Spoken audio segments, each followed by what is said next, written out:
On this episode of Motor MythBusters, Okay, everybody, let's just take a moment. can the team bring a prehistoric cartoon car to life? This is the weirdest thing I've ever seen. And they're rolling back the clock It was in the movie Ferris Bueller's Day Off. on a classic automotive movie myth. People are like, what are these idiots doing?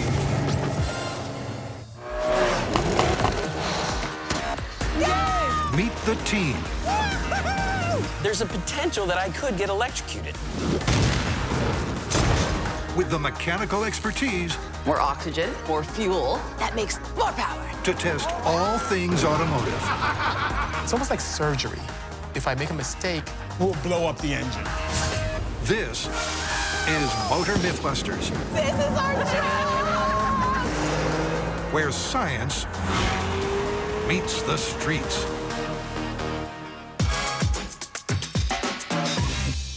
Now, when I was a kid, I drove across the country with my parents to the Grand Canyon, and we stopped at this Flintstones amusement park. Wow. It was the weirdest thing. You walk in, and it's like you're in the cartoon, but it was like super creepy because it was just me and my sister. The place was empty.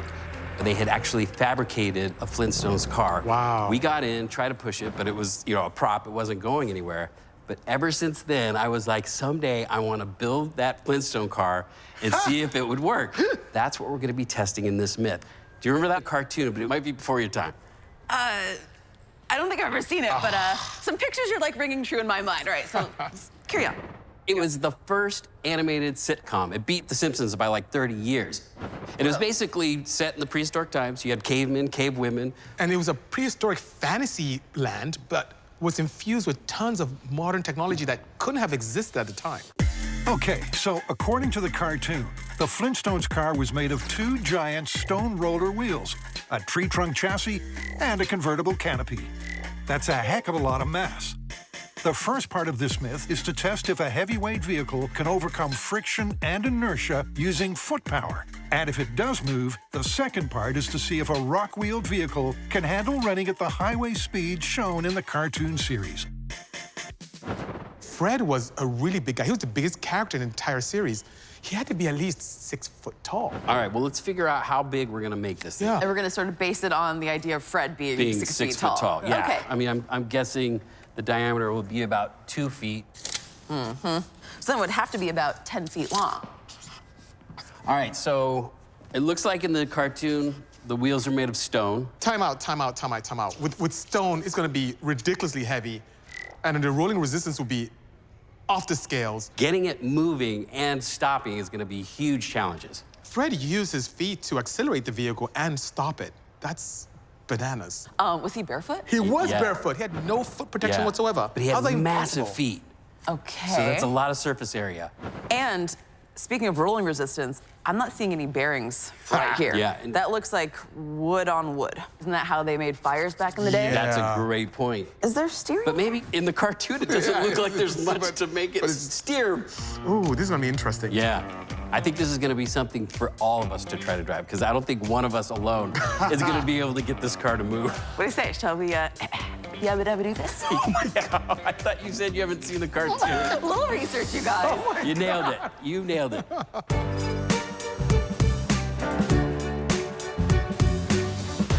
Before we can road test our foot power and see if this thing will actually move, we need to build it. So Tori sourced some prehistoric materials. Oh my goodness.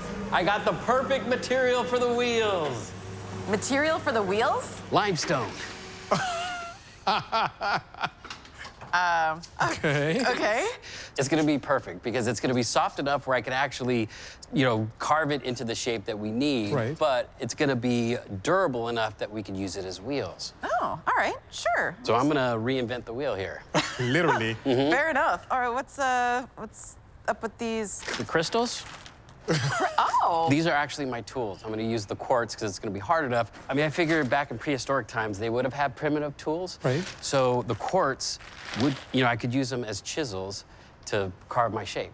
What do you think? Keeping with the prehistoric materials? I feel what you're trying to do, but that looks like a lot of work. We got to be purists. And also, I don't know, you might put some bad juju into the environment with these. Are you feeling the energy on those? I'm feeling the energy.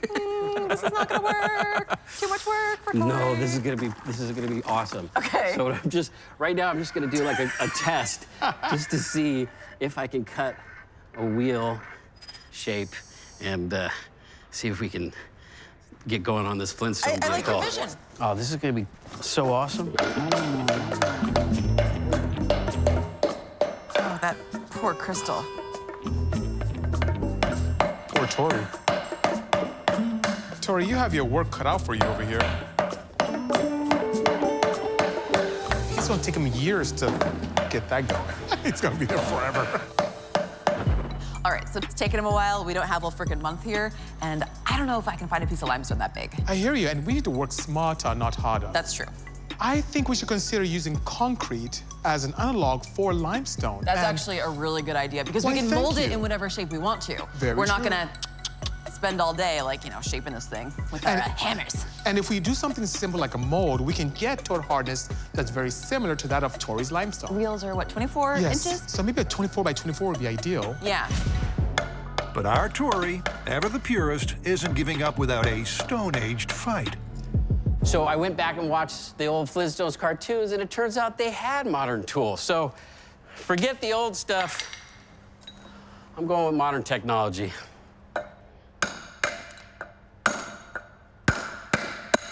Much better. Just in case Tori's whittling approach doesn't work out, we're preparing for Plan B. Beautiful. How's that look there? Looks great. Starting with a small-scale test to compare the strength, density, and durability of limestone and concrete. Oh, yeah, this is perfect. All right, so one of the hardness tests that we're gonna be performing requires a really smooth surface on our concrete. I mean, smooth as silk. Well, at this point, all we have to do is wait. Killer. What is that noise? Oh my God! Heck? What do you think? Oh my God! What the heck?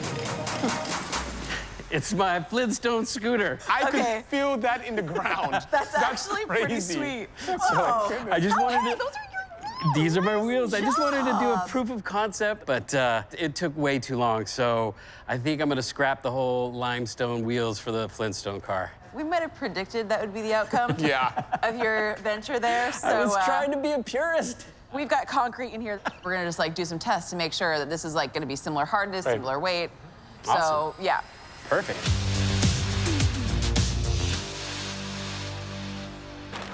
So now that this test block of concrete is finally cured, I can actually start performing some tests, and I'm gonna start with the Mohs scale of hardness test.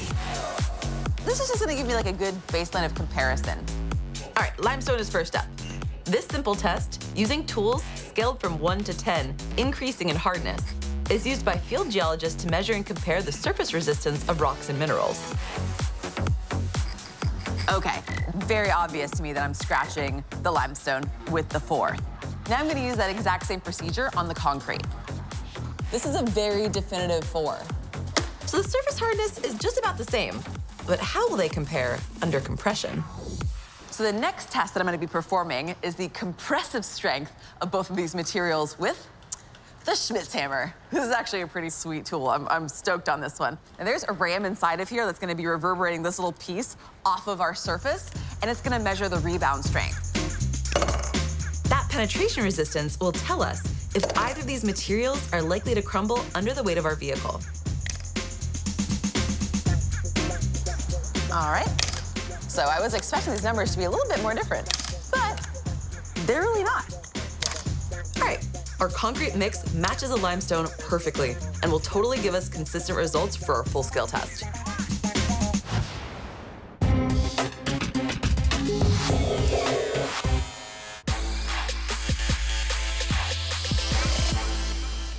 Look at that. Oh my goodness. So right now what we're doing is we're setting up for the build of our wheel. So we have construction tubes, they're cardboard tubings, one for the axle and then one for the actual wheel. I just want to check and see if this is going to be big enough. We're gonna set that up, glue it to the plexiglass. Once the glue has set up, then we're gonna pour concrete into the tube, which will then create our wheels. Yeah, that'll work. The axle holes are integral to the build, and ultimately, the Myth's outcome. If centered and aligned with the chassis, the wheels will rotate smoothly around the axle. Nice, nice. If they're even slightly off kilter, the wheels will skew and grind our axle to a halt.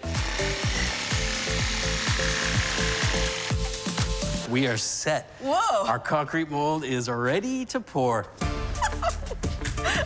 Awesome. Oh my God, this is gonna save us a ton of headaches. Oh my gosh, absolutely. Nice, nice, nice. Okay. We really needed to center the axle, you guys made it real tight. That's good. This is good. You guys are very thorough. Okay. It'll take 16 90-pound bags of concrete to fill each wheel. And once we add water, we're talking about 1,600 pounds of pressure dumped squarely on the axle hole. Right now, we've got to be really careful with how our concrete gets in there, doesn't offset our axle. Have you guys verified that it actually hits the hole in the perfect center? I think it's perfect. Oh, no, it's gonna hit the top. No, it's perfect. Oh, it's perfect. Yeah. You might want to verify it's perfect before you strap it down. No, that's good. Look.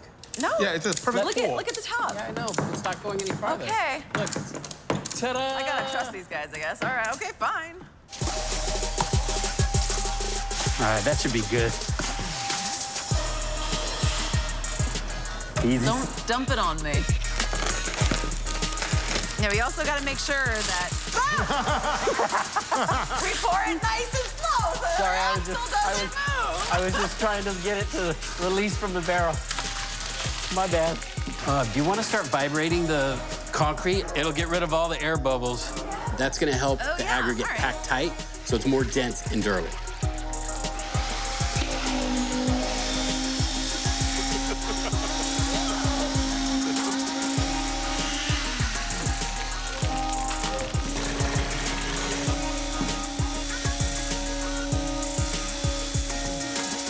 All right, this may be the last pour, and then we will have our prehistoric wheel set. Number one.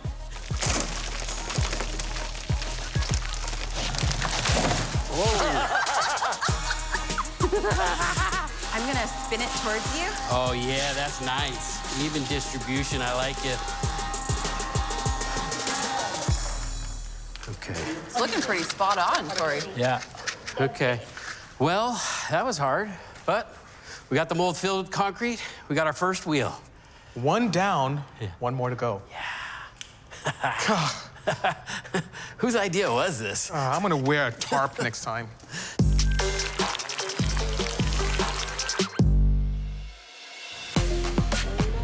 The next stage of our build is the log chassis.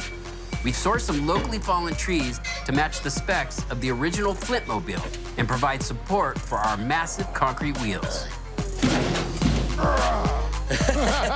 Oh, my back! These two pieces here will be our outside chassis. Sounds good. Right? And that way we can keep the roundness of the log so that it'll look more like the Flintstone car. Is this the first wood car you've ever made? Yes, it is. For some odd reason, I feel that it's gonna be much more difficult than any aluminum or steel-based vehicle I've ever built. Now we have the template done. In the eloquent words of Faye, let's yabba dabba do this.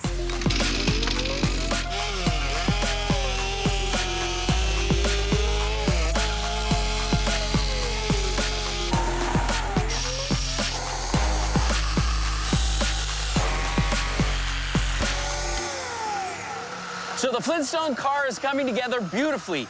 We have the two main pieces of the chassis shaped. Now we gotta cut holes for our axles, and then we have to put the two pieces together. I'm gonna use big, sturdy beams to connect the two because this thing has to be strong. Remember, the wheels are made of concrete. All that weight is gonna be sitting on 4 points where the axles come out of the wheels. That's a lot of weight on our axles. That's a lot of stress. Now, our axles are a little bit over 5 inches in diameter, so I have a 6-inch hole cutter. We're gonna drill a pilot hole, cut our hole, and then we can put our wheels on. This could be disastrous if Tori drills a hole and we go sideways. It's already gonna be a challenge to get this thing to move. Us screwing up is not gonna help. No, not at all. This stupid thing better roll. That's all I gotta say. I hear you. I'll be so vexed if it doesn't.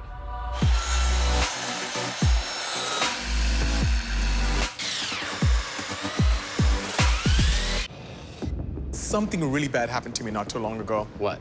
I bought this car, and it had 50,000 miles. The paint looked great, interior was beautiful. And what was the problem? I found out it had 350,000 miles. So they rolled back the odometer 300,000 miles? Yep.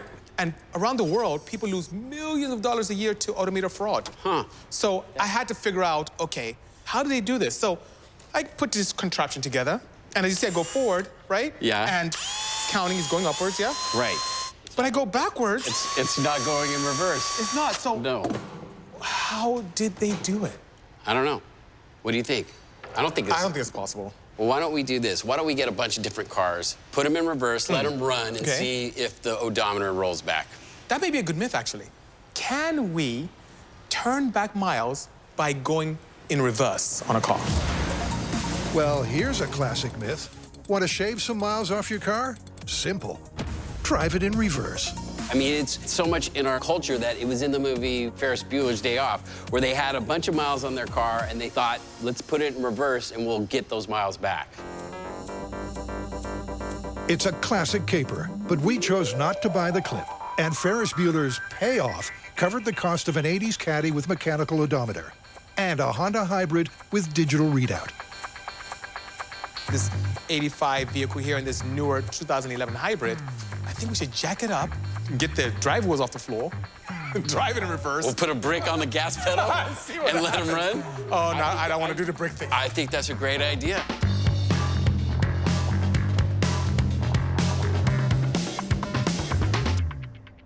All right, so we have all the odometers recorded. I say we just start up the cars, put them in reverse, let them run. How long are you thinking? Half hour. Sounds good.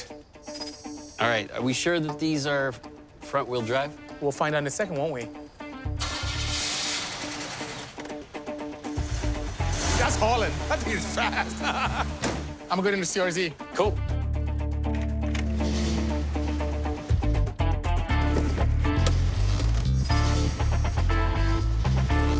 All right, let's start a timer. Yes. Half hour. All right. I'm curious about the Cadillac. Oh, What? Wait a minute. It's going it's counting forward. upwards. Even in Oh, reverse. that's crazy. The numbers are going up. That's pretty clever, though. That is. That's smart of the manufacturer to do that. So no matter what you do, it's actually covering distance. Yeah, even if you're Forward going or backwards, forward or it's covering. backwards, it's clocking. All right, how's this one doing?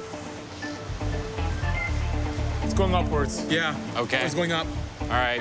Same thing. So these modern cars, They figured out how not to cheat the odometer. so it's actually, whether it's going forward or backwards, it's increasing mileage on the car. Right. If you were trying to shave miles off your odometer, the modern day cars are not going to allow you to do that. Sir. Yep, it's pretty clear. Based on the comparative tests between an 80s analog system and a 2011 digital odometer, driving a modern car in reverse won't wind the clock back. So Tori and BC are going to look for older vehicles that might be reverse-winding clock contenders. Well, BC, I mean, I guess the good news is odometer fraud is a lot harder to do than you would think. You can't just throw the car into reverse and start shaving miles off your odometer. But fraudsters are still finding ways to wind back odometers. What a shame. Not to mention highly illegal.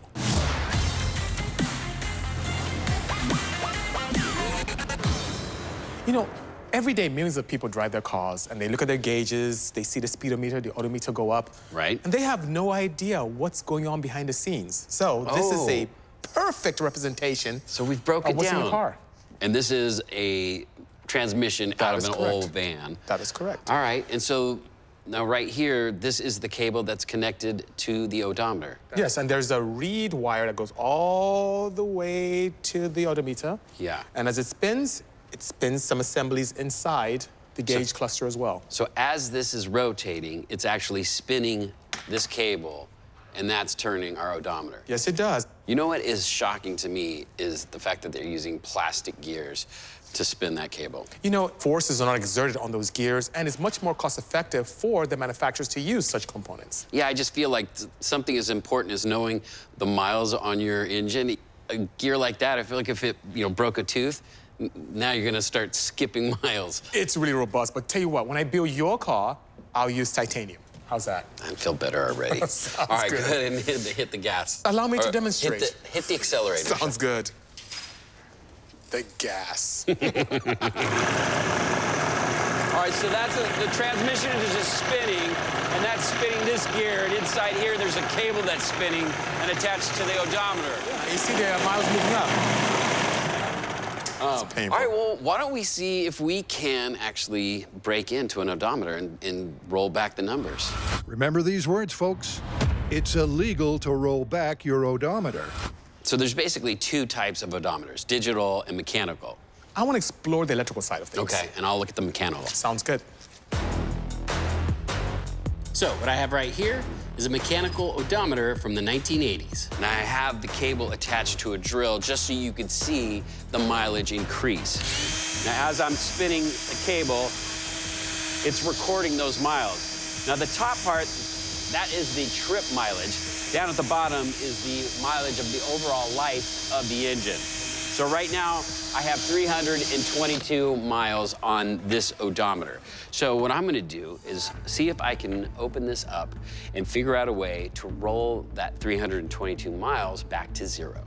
I mean, obviously, you're probably thinking, why don't you just put it in reverse and make it go backwards? Well, if I do that, you can see what's happening here. That little lever, as it's rolling forward, it's pushing this gear forward. But when you go in reverse, that arm lifts up. It uses a gear-free wheeling ratchet that rotates and spins the counter up when going forwards and idles when going backwards, just like a bike does. Pedal going forward, freewheel when not pedaling. One other thing you can look for to know if your odometer has been tampered with is if you pop this gear off, the numbers will never line up completely. All right, as you can see, I've got it back to zero. Now I'm just gonna put the odometer back together and see if we can detect whether or not I've been tampering with this.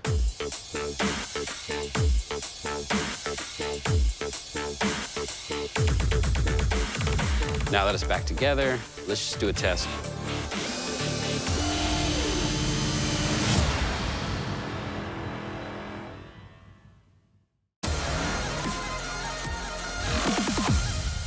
So while Tori is investigating the mechanical odometer, I'm going to use this specialty tool to look at how easy or challenging it would be to modify a digital dash display. How does a digital odometer work? In place of a mechanical drive cable, a magnetic sensor tracks the number of gear turns in the transmission. Then it is conducted by wires to the onboard car computer, which interprets and converts the information into a mileage count. So what I'm going to do is I'm going to attempt to change the mileage on this vehicle. This tool is actually a professional tool that allows for odometer calibration in the event that you may have an odometer that went out and you need to correct it, or you had a vehicle that had a discrepancy and you want to get it back to the original format. What's interesting is that this particular device only allows for kilometer measurement. So I'm going to convert my mileage to kilometers and have the opportunity to put this back when I'm done. So we're now at 106,264 miles. Let's knock off a good 30,000 off this. So 70,000 miles. So I'm going to go ahead and put this in. There we go. Enter. There's a bunch of checkered lights coming on, some flashing of the dash itself, and now it says my adjustment is complete. And look, it gave me 69,615 miles, so it's slightly off. So now let's put it back to its original mileage. Okay. This is a professional device. Not everyone can get access to it, but where there's a will, there's a way, because unscrupulous characters can actually change your mileage. So what could we do to prevent you from getting a vehicle that has been tampered with? Well, vehicle history reports are one good place because every time a vehicle is serviced or registered, that number is put into the system. Wear items like the pedals. Do you have a low mileage car that shouldn't have any pedal wear whatsoever, but the pedals look like it's been stomped on for hours and hours and hours? That's a dead giveaway. The headliner, are there rips and tears there? How easy is it to bring down the visor? It doesn't have that nice tautness to it. Check the manufacturer date on the tires. Does it match the mileage of the car, or have the tires already been replaced when the car has very low mileage? There's so many ways to look at that. And yeah, protect yourself.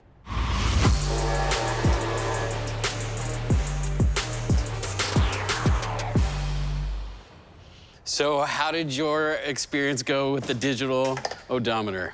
Tell me about yours first. Oh, man.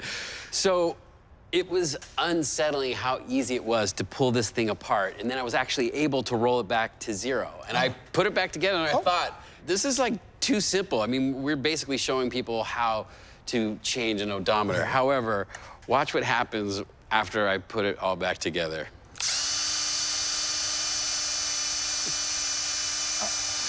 Tony is going up in 1,000 miles, not 1 mile. Exactly. So this was a little comforting to realize that, you know, it's not that easy to break into a mechanical odometer and change the number. So this did give me a little bit of comfort. Well, in my experiment, with the correct tool, it was frighteningly easy. Really? You just plugged it in. That's not good. Selected some menus, put in the mileage you want, and presto. Unfortunately, it seems there aren't really any cars with tamper-proof digital odometers. And that was it? That was it. Oh, that's terrifying. It is. So it's important for consumers to do due diligence and look around the vehicle. Look at more than just the mileage to determine the age of their car. But this myth's not quite done and dusted. Remember the '86 Cadillac on blocks? In the '80s, cars would only wind their odometer forward, as Tori has found where a ratchet system prevented the clock from getting wound back.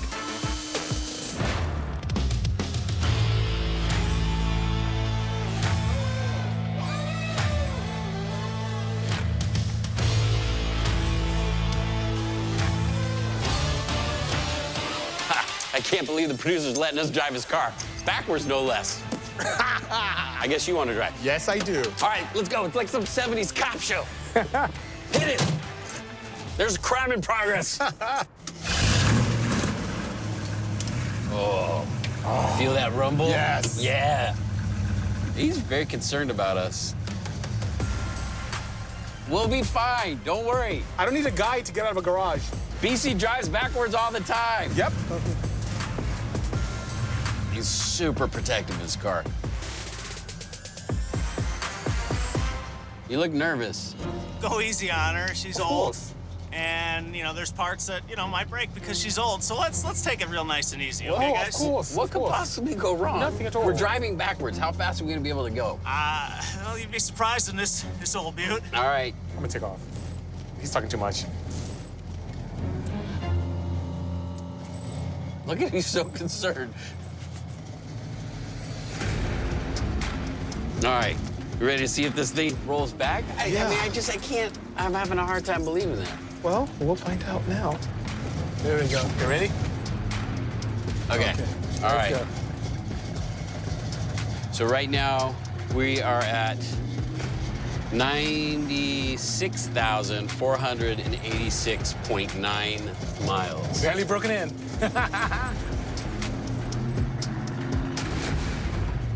I mean, this could work, but I mean, what a pain in the butt. I know. Is it even Like, worth doing this? This would be for miles and miles and This miles. would be so annoying. The amount of money we're gonna spend on fuel doing this Right. with this V8, it won't even be worth No. the advantage of the price.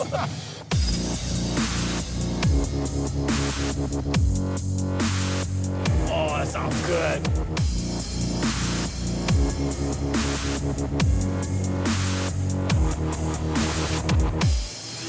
Oh, he moved back. Right now, we are at... Oh, it's moving quite a bit. Like, how many times have we gone around this block? Quite a bit. Yeah, this is not... It is done an efficient way. Well, let's see. We've been driving, I would say, about 15 minutes. and we probably consumed 8 gallons of fuel doing it. Yeah, this does not seem like the most efficient way to get miles off your vehicle. Not at all.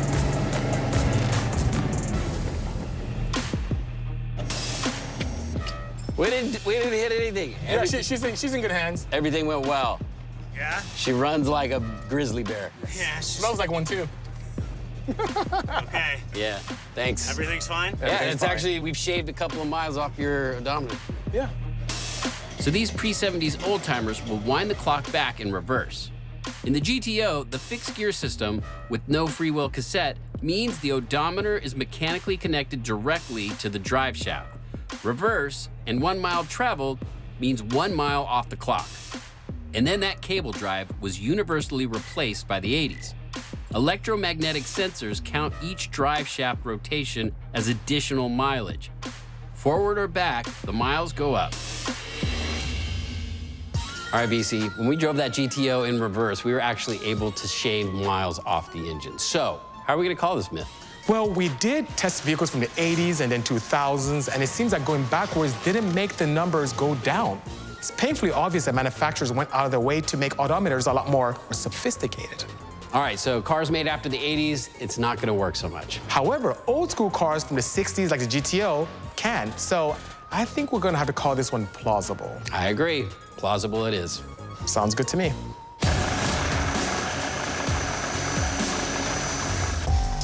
While BC and Tori get the chassis in shape, I'm turning my attention to the mechanics we need to get this thing rolling once it's all assembled. I still foresee a problem with the axle setup. Now, obviously, on a typical car, you have like an axle that goes into a hub. What's in the hub? A frickin' bearing. A low rolling resistance bearing that allows the car to move forward smoothly without causing excessive friction and heat. We've got a problematic situation here, which is like the wood on the concrete. So I've got to come up with a solution for that. You know, ancient peoples have been using leather for quite some time, and in place of our wheel bearing grease, I've got some lard. All right. The way that I'm installing this is with the nice, smooth, chamfered surface, so that as the wheel rolls forward around the axle, it's just gonna smoothly go over that lip, as the hope at least. Now for the moment you've all been waiting for, the lard. Ah, I actually think this is gonna work awesome, now that I'm feeling it. Oh, wow, I actually think that's making a difference. Well, let's see, I haven't put the bearings in the other one yet, so side-by-side comparison. Oh, a lot of friction going on. Wow. BC, what are you doing? You know, What are you doing? I'm experimenting to see what Fred did, if I can mimic that. I came out here, I see BC, he's like taking his shoes off, and I'm like, what the heck is this guy thinking? But he brings up a really good point. Fred Flintstone wasn't wearing any shoes. So for us to actually get this to work, we have to do this bare feet. Yeah, Try but leaning forward a little bit, Yeah, you might get a little bit more leverage. Yeah, that's good. Yeah, there you But- go. No, that's good.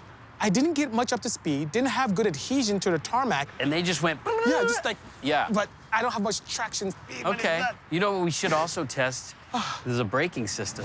No, stop, Okay, stop. break. No, I'm not, ow, no, No, I absolutely refused to use my bare foot to stop. He must have had calluses this thick, but with this, with the toe shoes, see? Look at that. You're feeling look at that better. traction. Look, I like his approach. He used those little weird toe shoes. And with a little help from Tori's push start, not only was I able to get up to speed, I can see that we need a solid leverage point to help overcome the rolling resistance. And brake. All right, brake. I was able to stop properly. Hey, That wasn't bad. that worked better than I thought it was. This is the way to go. This is much better than going barefoot. I'm definitely not doing that again. Yeah. You know what, though? I was watching the cartoons, and it got me inspired. Oh. I got an idea for myself. Uh-oh. Yeah.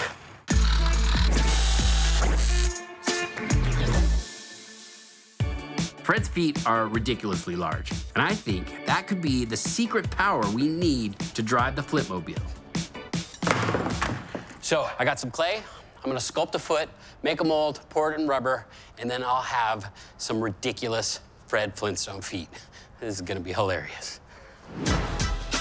By molding a pair of feet to match the girth of Fred's, I'm increasing the surface area. Yeah, I'm gonna have the worst case of bunions, but I'm hoping to increase traction for acceleration and braking. I've been sculpting since I was a kid. And then, when I was working in special effects, we did a lot of sculpting in clay, making molds for body parts. And I did a little research, watched some of the cartoon, and it turns out Fred only has 3 toes on his feet. So I don't know if that was like some evolutionary thing, or maybe the cartoonists were just lazy and only wanted to draw 3 toes instead of 5.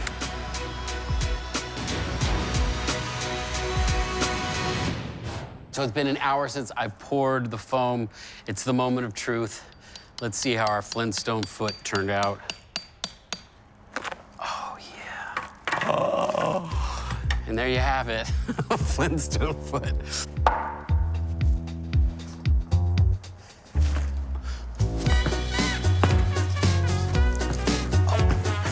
I got so much foot power right now. 1 down, 1 to go.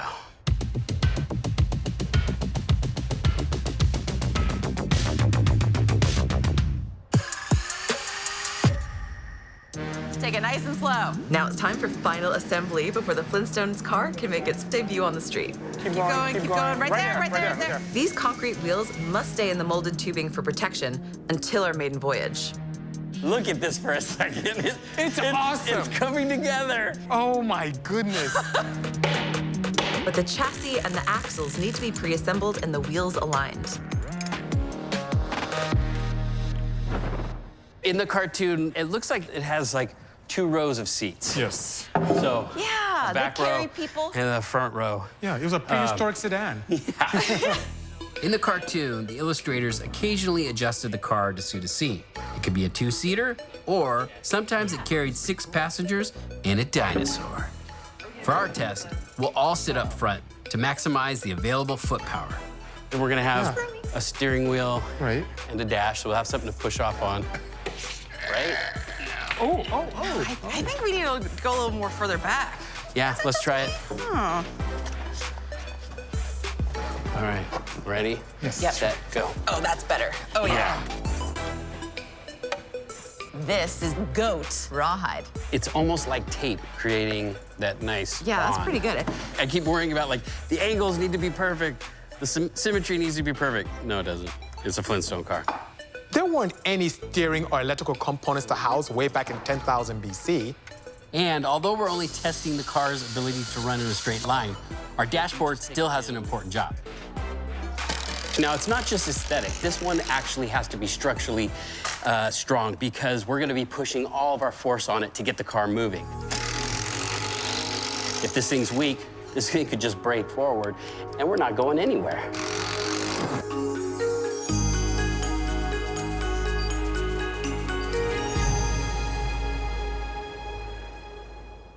Okay, get over here. This epic challenge has been centuries in the making. Nice. A classic cartoon caper. That's good. From Tori's childhood visit to that creepy amusement park to this, a full-scale 2-ton Flintstones car with working wooden axles and burlap sunshade. Childhood memories are just flooding in right now. So let's cut the cardboard tubes off. Yes. Is the Flintmobile a plausible possibility or a glorified prop? Ooh, here it is in its glory. Tori, it looks amazing. Look at this thing. We did it. We did it.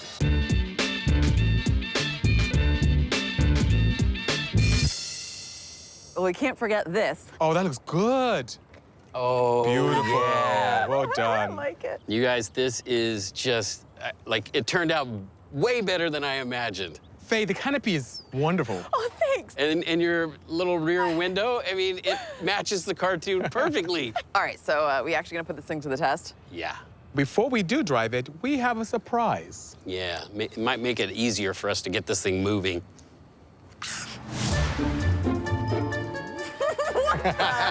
What do you think? Are those to scale? Pretty much. After watching him experiment with those ridiculous shoes, it gave me inspiration. And I thought, hey, what if I made actual giant Flintstone feet? It would give us more surface area, and maybe help us move this vehicle. Who wants to drive? Well, you can drive since this was your childhood dream. Yeah, thank you. For myth part 1, the guys will attempt to overcome the friction and inertia of that 2-ton Stone-aged vehicle using foot power. All right, you guys ready to test this? I'm gonna count it down. Here we go. 3, 2, 1, go.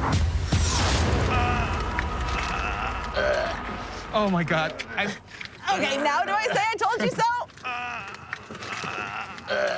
Maybe let's rock it. Let's see if we can get momentum going. Okay. 2. We're moving.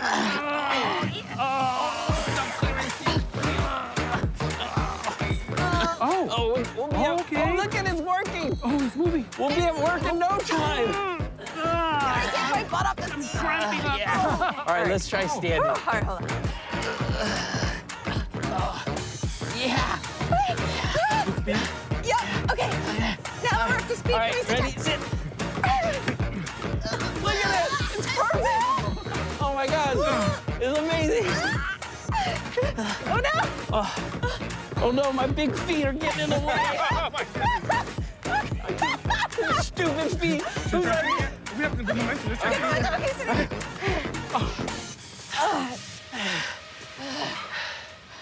That's a good workout. Maybe the cavemen were in much better shape. I'm gonna swap out these big, ridiculous feet because they're literally just getting caught up in the wheel works. You know what we need is like the U.S. bobsledding team to help us push this. 3, 2, 1.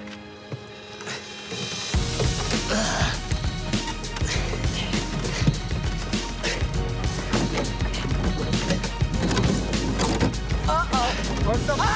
We got this. We need a downhill road. Yeah, we do. It'd be so much easier if we were going downhill. You know, this is not an efficient means of transportation at This is all. not the fishing means of transportation. It's a great form of exercise.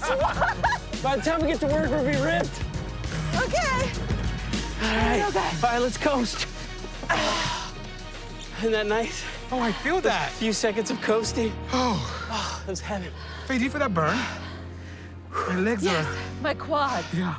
They feel like they're on fire. Okay. We should have picked a better route to work. Yeah. We should have chosen one that was all downhill. Yeah. All right, you guys. So, what do you think? Well, I think, we did cover some good distance. yeah, and I feel like we have proven that you can get it started just by feet and stopping it just by feet, but we, didn't come anywhere near like road speeds. I couldn't drive this to the office. Yeah. What do you think, Faye? You still doubting this vehicle? Is that really a question right now? If we were to get it up to speed, would this vehicle even hold together? Oh my God. Faye, he has that look in his eyes again. You bet I do, BC. Time to test the second part of the myth. Let's see if this beast holds together at bedrock highway speeds. Once we have this hooked up, we'll back a truck up, hook that up, and then we're going for a ride. Fred's a pretty big cartoon dude. I figure he can get to a max running speed of, let's say, at least 25 miles an hour. That's a lot of friction for our leather and lard bearings. I hope they hold up. All right, say hello to our cave busters. Since this is too dangerous for us to ride in, we're gonna have our busters driving. This Yeah. just got like 100% weirder. There! We good? All right, so we have our towing hitch attached to our Flintstone car. We're gonna drive down the road and see if this vehicle will even hold up under those types of speeds. I'm smiling because I think the undulations in the road are gonna destroy this thing, but we'll see what happens. We'll see. Do we place bets? I'm cautiously optimistic. Okay, everybody, let's just take a moment and just realize this is an historic moment. This is the first time this car has ever driven like this in 30,000 years. She's holding together. What speed are we at? 7 miles an hour. We're looking good. Look at 10 miles an hour. like throwing up debris. Yeah! This is the weirdest thing I've ever seen. 15.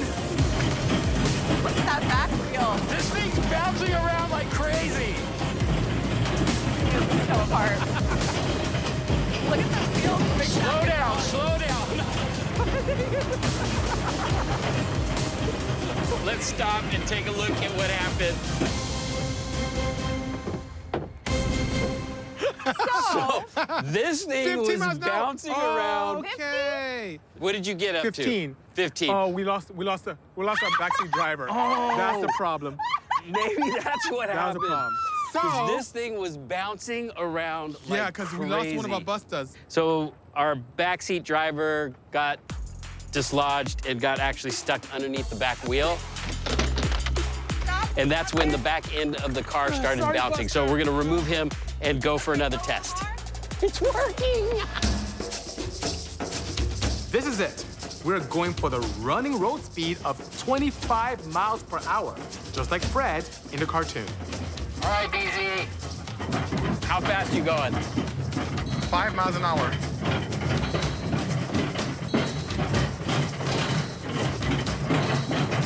10 miles an hour.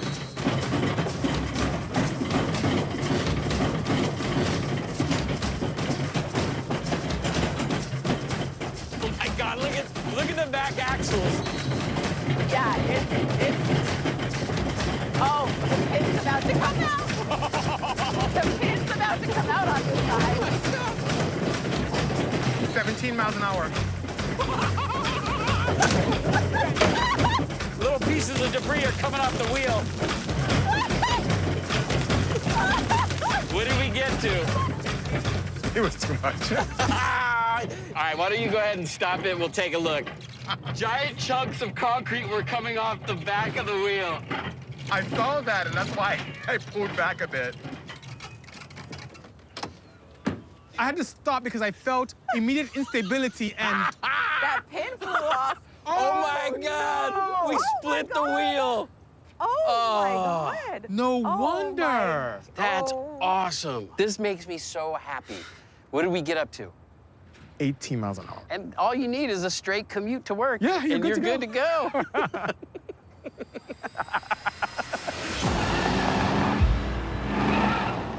That was so much fun. I can't believe we built the Flintstone car, and it was better than the one I saw when I was a kid in Arizona. Yeah, this was no prop. No one's as surprised as I am. I did not expect that thing to roll at all. And your bearings, they work perfectly. So what do we think?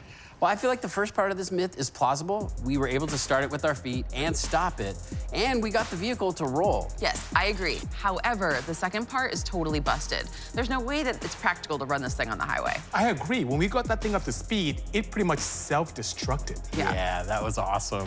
I don't know about you guys, though. This was a childhood dream come true. Would you say, Yabba Dabba did it? Oh. You win. The feet of shame.